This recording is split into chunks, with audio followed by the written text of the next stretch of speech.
7-yard line. Here's 1st and 10.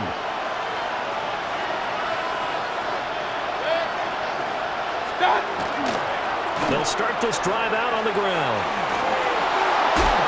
And bulldozing his way through. And he's going to get out of bounds with the 1st down. So that's going to double their pleasure for sure. They get the 1st and save a timeout. A gain of 19 yards. And the Buccaneers 1st down. 180!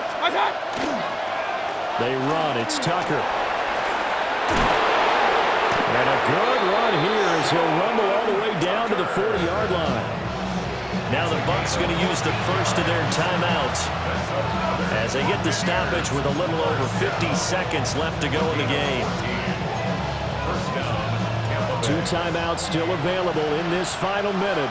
It's 1st and 10 now. And they'll run with Tucker.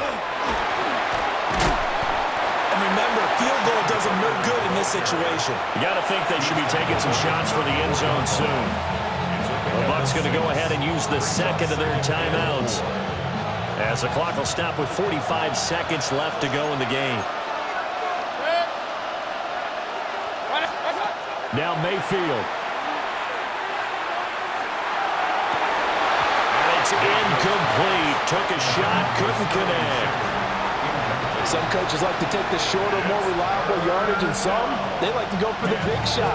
No fear in risking a deep ball there, but it wasn't enough to get him to completion. Here's Baker. He'll try and do this himself. The Bucs forced to use their 3rd and final timeout.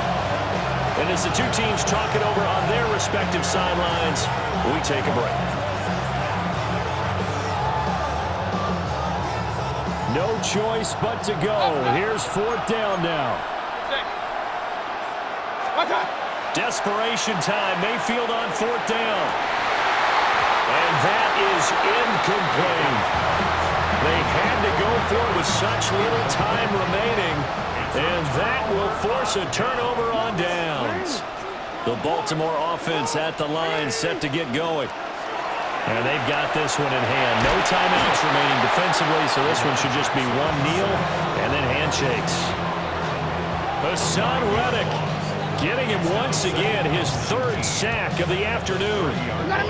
After the sack, it's 2nd and 19, and the road gets a bit tougher from here. Jackson to throw. And that's going to be incomplete. 12 seconds left. Well, partner, guaranteed they approach this play with the idea of making up ground to make 3rd down manageable. Unfortunately, with that incompletion, right back where they started on the last snap. Now they need a big 3rd down play in order to pick up the yardage needed.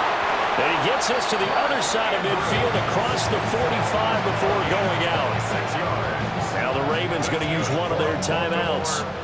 It's just their 1st. They've got 2 more to use here in the final stages. To the right side, into the hands of Flowers. And he takes it in for the score on the game's final play, so it doesn't affect the outcome, but a little whipped cream on top to their ending. Or as our friends in Bayou Country would say, that's a little lagniappe, a little extra on top. And a nice job by him to catch the slant and then navigate and break free. And receivers love slant routes because it gets the ball in their hands so quickly and oftentimes on the move. When they're on the move like that, then they get to use their best asset, which is usually their speed. And their speed sometimes, like this instance, can take them into the end zone. So that'll just about do it for Charles Davis. I'm Brandon Gaudin. You've been watching the NFL on EA Sports. For more, log on to easports.com. The Ravens are victorious here as we say so long from Baltimore.